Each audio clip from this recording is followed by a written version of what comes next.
we're excited about the fact that we're wrapping up our final preparations to get underway here at about 1 o'clock this afternoon, and have the opportunity to deliver a pretty unique medical capability that no Navy in the world has the capability to do.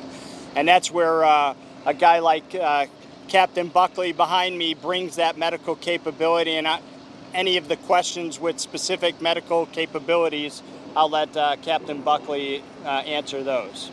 My function will be to go down and help with the command and control coordination between the Maritime Component Commander and the Land Component Commander there. Basically, think of my role and the role of my staff is to keep everybody out of the way so that the medical professionals can do their jobs. And so I'm pretty good at that, and they're really good at what they do. And then, subject to your questions, I would just turn it over to Captain Buckley to talk about capability. Captain, seeing ocean conditions and weather conditions between here and Puerto Rico, how long do you think it'll take you? What do you expect when you're delivered? So the conditions are pretty good right now. The seas started laying down yesterday. We think that the transit will take, we should be on station by 3 October. If we have to slow down a little bit, 4 October at the latest, but I'm pretty confident we'll be there by the 3rd. You'll go with the Santa Claus? So we don't know where we're going yet. Those final mission analysis and coordination with the national level agencies is ongoing. We'll get our orders en route, and wherever we go, what the great part about what Comfort brings to the fight is the ability to move anywhere that they ask us to go. Can you talk to us about challenges because of the devastation at the island? Is that going to be a challenge for you guys? I know the FEMA administrator said getting to port was kind of a challenge for you guys to even get on the way in the first place. Again, that's part of the mission analysis that's still going on. As you can imagine, with the level of destruction that occurs from a Cat 5 hurricane or Cat 4 or whatever it was when it made shore, we're very cautious about how we bring a large ship in. And so those surveys are still ongoing. We're working with our Coast Guard counterparts that are down in the area to get that assessment. And so we are flexible. The medical capability that the ship can deliver can be done underway, it can be done in port, or it can be done at anchor. And so between the helicopter capability that we have, the boats that we have, all of those things together give us the ability to be flexible in our mission and still contribute with very little interruptions in that process. Given the issue with going inland once you're there, the infrastructure damage, is that a challenge? I suppose you'll be using helicopters a lot to get stuff back there. So I mean, the part about that for us is, if we go pure side, then there's that challenge of things are going to have to move by truck. The assessments that are coming out of there, are mostly what I hear on the news as well, and that is, there's some areas that we're starting to do it. There are issues with or challenges with fuel distribution and things like that. We're flexible enough to do that, and what one of the capabilities that we have is, should we have to go out and restock or something like that, we could leave port for a very short period of time, go out there and meet underway replenishment with our other Combat Logistics Force ships and be able to do those resupplies. So again, that goes to the flexibility and the uniqueness of Comfort going into an area like that. Do you have any idea how long you'll be gone? So I know that my orders are a minimum of 30 days. And again, those are decisions that are made much above our level. What we'll do is we'll go out there and hit the ground running, or hit the deck plates running, as we say in the Navy, and we'll keep moving until somebody tells us that we're no longer needed. It's 30 days, pretty similar to previous missions with Comfort. So I don't know enough about that, to be honest with you. I think when you look at the U.S. response that's going in, now that things are starting to get mobilized and we're able to make the assessments that we make, my initial cut is 30 days seems to be about right for this mission. What was the last time Comfort deployed? So, Continuing Promise was 2015. so 2 years ago. They went to, I think, 13 countries approximately and saw 122,000 people. Any reason why now it's being deployed to Puerto Rico? You guys can go to Texas or Florida. So any of the specifics with this, why you guys are heading out? So, those are decisions that are national level decisions. Decisions made well above my pay grade. I can only say that we've received the order to go, and it's time to go. What decisions were made at the national level, I'm not privy to that, and I wouldn't feel comfortable trying to answer, why decision makers made those decisions. Captain, how do you feel about the fact that there was a petition drive that was literally sent to Comfort that started several days ago? Anything you would say about that? Again, I'm a simple sailor from Chicago. My job is to, when somebody tells me to go, I go. All of the rest of it is frankly irrelevant to me. We have a mission to go deliver a capability and get involved in an operation to reduce human suffering in an area that has been devastated by weather over the last 5 to 6 weeks. That's all I'm focused on, and that's all that my medical professionals that I'm going with are focused on. What is it like gearing up to get ready once you get the word to go? Just getting a ship like this ready to deploy on short notice. So that's a great question. So to understand that, you have to understand how the ship is designed in a non-operational status, right? So this ship is normally maintained in what we call a reserve operating status 5, which means they can get the order and be ready to go in 5 days. Now that's from the civilian mariner standpoint, and then the uniqueness about Comfort is that we can tailor those medical packages that Captain Buckley can talk about a little bit more in depth here. And typically that's a 5-day or plus process depending on the size of that package. We started posturing as we saw weather coming in. We were leaning forward in the event that we were asked to go, especially as Irma was approaching the United States. And so we made some of those preparations, decisions that were made within the Navy to do that. Here's what's really unique. 48 hours ago, there were less than 100 people on board this ship. That's civilian mariners and medical treatment facility personnel at the same time. Over the last 36 hours, we have flown medical professionals in for that tailored medical package, along with their support personnel from all over the country, and the number of people that are on board right now are over 800. Think of the logistics that's required and the capability that's required to move over 700 young men and women and good Americans to come on board and drop what they're doing to go and deliver that capability. I couldn't be more proud of how Military Sealift Command, how the medical community have responded, and to walk aboard the ship or talk to those sailors who were all ready to go. That's what keeps you coming back to work every day. Y'all probably want to talk to the other guy, so I can get out of the way unless there's any more specific questions for me. For the cameras, can you state your first and last name again and your rank? Yes, my name is Captain Kevin Robinson. I'm the Commodore of Military Sealift Command Atlantic and the Task Force Commander. And on board here, I am the forward command element for Comfort to fall in on the other military commanders that are in the area. Okay.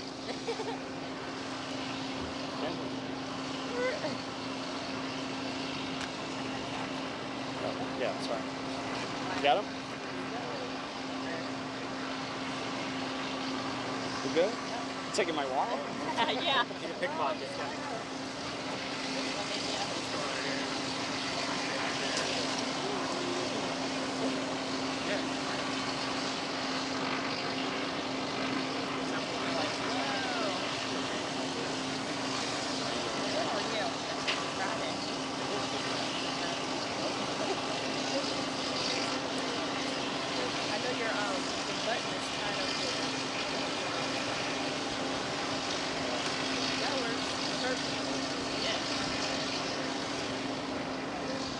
morning. I'm Captain Kevin Buckley. I'm an emergency medicine physician with a subspecialty in pediatric emergency medicine. I am the commanding officer of the hospital, or called the MTF, Military Treatment Facility, on the Comfort. Captain did a good job of giving you some of the overviews. I can give you a general spiel of what we can do, or you can ask me questions. What would you prefer? Captain, can you compare your capabilities with the most advanced hospital that's in Puerto Rico right now that's operating? Well, I can't speak to what's available currently in Puerto Rico, but I can tell you what we can do, and that's okay. So we have the capabilities of any hospital that you have in this country.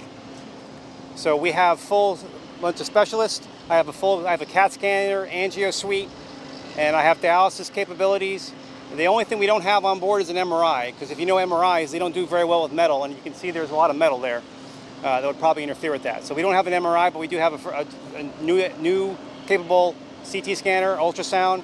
We can run up to 11 ORs, but we're only going to be loaded for 6. The ship is built, the primary mission is for combat support. So the combat support mission is a little different package than humanitarian. In combat, we don't bring OBGYN doctors and pediatricians and neonatologists.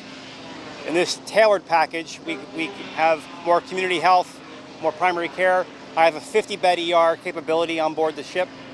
I have the ability to store about 250 people, and we'll have up to 50 ICU beds. The potential of the hospital ship, actually, if it's made for combat, would probably be one of the largest trauma centers in the United States. If you Google it, it'll be number 7. Because it has up to 1,000-bed capability. We're not packed on 1,000-bed because, again, our mission is not trauma for combat. It's more for humanitarian assistance.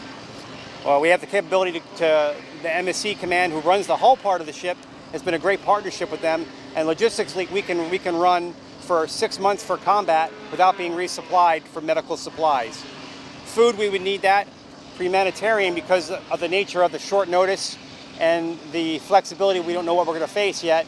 We load for about 30 days of supplies. Do you have any medics aboard the administration from Puerto Rico?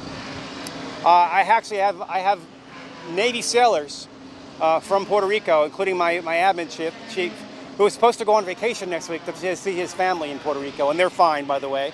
They're in the eastern part of the island, but they're okay. It took them a week to get a hold of them, but they're okay. There are also a number of sailors that have come on my crew, so it's like a nest egg. So I usually have about 58 sailors that sit here and maintain the shop. It's not in mothballs. If you know anything about equipment, you have to keep things running. All my lab equipment capabilities, CT scanners, radiology machines, required to be used, or at least turned on. And you can't leave them off for a month and come back and expect them to work. You guys all know technology, it's a bit fickle. So I have that crew. Then I have a critical core that comes on board, which is sourced from different 18 MTFs around the country. Majority comes from Portsmouth, which is local. That's 241 more people. That doesn't bring you a capability for medical support, but it's like a framework or bone structure for the hospital to get ready to take patients. And then the FOSS tailored package, which we brought on board, over 529 people were tasked with the mission less than 36 hours ago, some as late as last night, and they're here this morning to help support us. So as a doc, coming on board the ship and seeing the capability, it's really impactful and emotional what we can deliver. And thanks to the partnership with MSC Command in the hull and Navy Medicine East and Navy Medicine and General BUMED leading forward, I don't think you guys understand. No civilian agency can bring this capability in 24 hours to be able to go on a ship and go anywhere in the world, anytime, anywhere. And because of our capabilities, any deep port, we have troop transports that you may see on a regular cruise line that can bring patients up as well, up to 40 patients at a time. Most cruise lines just bring things down, but to bring the load up to do that is a great capability as well. So we can bring them from the pier side, from small boats, if we can't get further up into an area, or by the large deck can actually move in closer. Pier side does have some limitations, but we can be flexible and do almost anything. When you get there, do you have a number that you are thinking about what you're expecting to see when you get there? So when we're full to bore, we can process about 200 people per day, depending on our supply list. For combat would be 6 months indefinitely for that period of time. We don't know what we're going to be tasked with. We don't know what the medical ask is. That's from higher up national authorities or work with FEMA to decide where the base use of us, because we don't have I'm just a captain. I'm on this level. My job is to be ready to go with our team. and get what we can to be as flexible or semper gumby as you want to be on the site. But those areas will have to be determined where our best impact will be. There's a great already a Navy asset, a military medicine asset on land. So we're going to plus up with them, and the captain, the Commodore, will actually give us, he's over there now, will give us the guidance where we're going to go. So wherever he says we're going, my team is ready to support and provide care. Do you have a sense of like what types of aid might be in demand? Like for instance, like in an earthquake, you may see preponderance of a certain type of injury.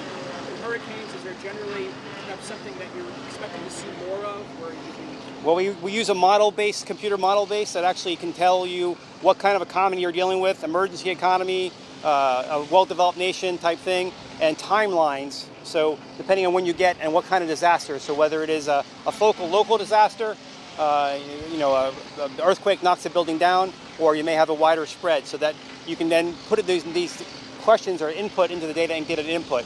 Normally, the first few days of an incident like this would be more trauma-related incident, things falling down, things being blown over or hit by debris that are hitting. As we further move out, there's more medical things. So as you lose some of the civilization type things, running water, proper sanitation, things like dysentery or cholera can also be on. So usually around day 14 through on, you'll start getting more medical issue. Or medical patients who haven't seen their doctor or haven't got their medications refilled may have problems that may be due to their original disease. So again, trauma up front, and then as you go further out, it's more medical based. I'm sorry, she had a question next? You mentioned you can do anything a hospital can do. So if somebody needed... Nearly.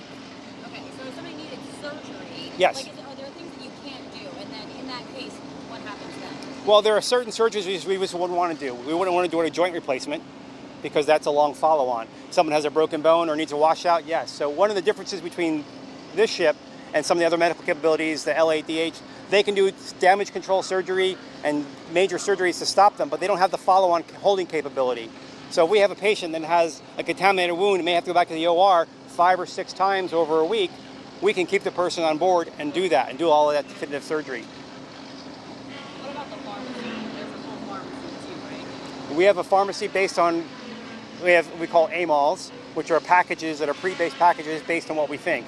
We don't keep anything on the ship, for the most part, until we get an order to where to go, because we want to tailor our mission what we need. And we get support from MSC, from our civilian contractors, from Portsmouth, and we've actually called commands up and down the eastern coast if we don't have something we can get to pull. And all that's been loaded on.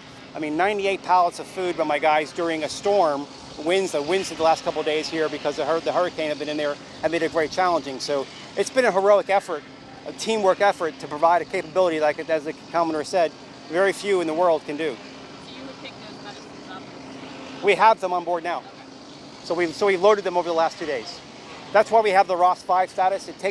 You have to get your mission and then task what you need, and it does take a few hours to do that. Can you give us a sense of how much medication, how many supplies, I have enough for 30 days. enough for 30 days? And could it be extended beyond that? Well, so one of the things as we get more information from higher authorities, as I said, we don't know what the full ask is. We have to be very broad.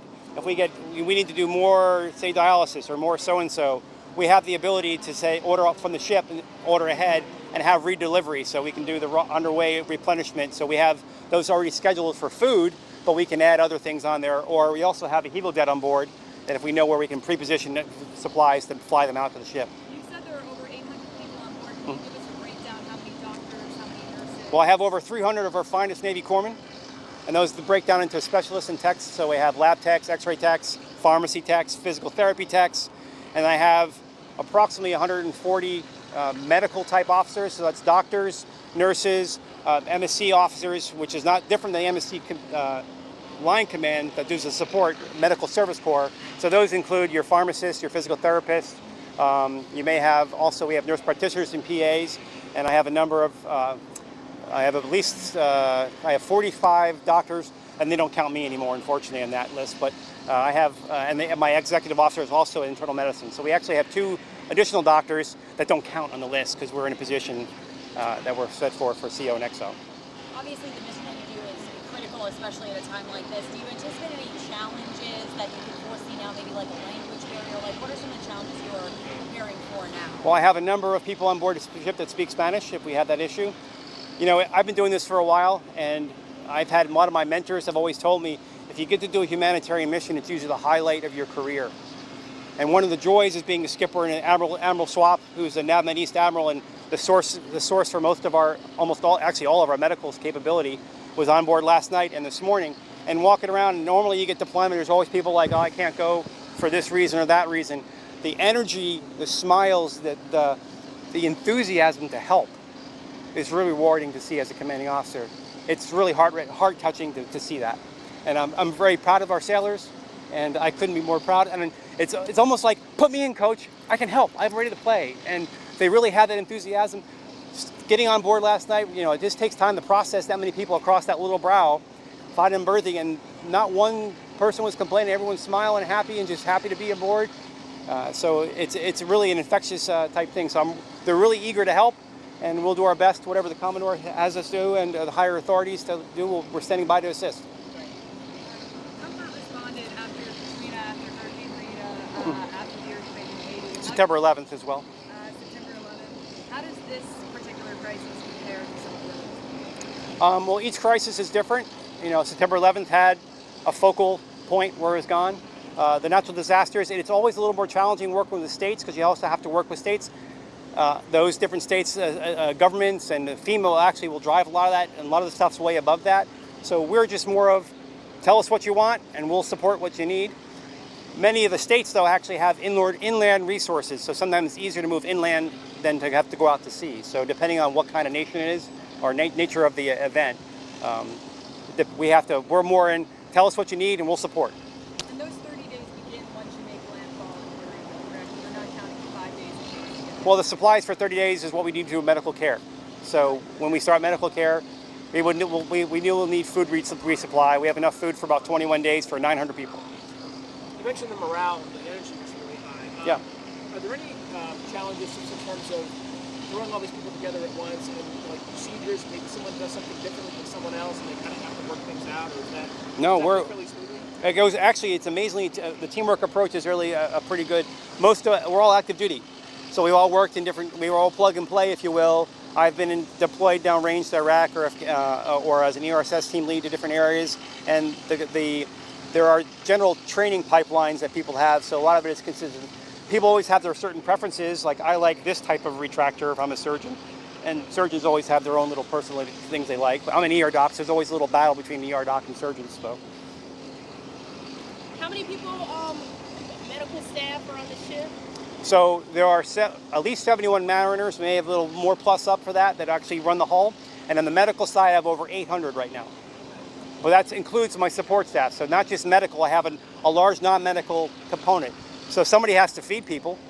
So we have a galley that can provide up to 8,500 meals a day if properly stored. We don't need that much right now because we only have 900 people on board, times 3. So at least 3,000 meals a day we'll be cooking. So I need staff to do that. And then we have logistics supply orders. So I have barns and warehouses on here I can put stuff in, and a whole bunch of people, civilians and military, that work together to make sure we have what we need. So it's right now over 800 military staff, and then the 71 civilian mariners. I'm sorry that you said this earlier. I do apologize. Is your ship equipped with dialysis? I remember Yes. watching the report. A late center mom was without dialysis for days. So. Correct. So the ship has capability for dialysis. Like I said, it can provide them nearly anything any medical hospital, tertiary care facility in the States can provide, except MRI and usually some of the neurosurgical procedures, if you staff it right. So we always have dialysis machines. We've actually plussed up from Portsmouth with 2 other ones, and we've actually have nephrology on board and dialysis techs as support. 250 beds? So the beds, or you have to look at that, it's 250 beds is a breakdown because you have, of that, 50 beds are in the ICU. So those 250 beds are varying level of care. If I could ask everybody, obviously they have to get underway in 90 minutes, so we're going to go last question. Whoever can get it in. In terms of once you bring victims on board and they're, let's say, in an ICU unit, how does the handoff work? Where do they end up back in Puerto Rico? Do you take them to the States? Does it matter? Depends what the condition is, and there's also people that have come from other islands from the previous storms that are maybe there too. So if they're a foreign national, we would work with the embassy and State Department to get them back to their host country. Puerto Rico actually is U.S. territory, so a lot of it depends on, do they have other assets or resources anywhere else, or is Puerto Rico ready to take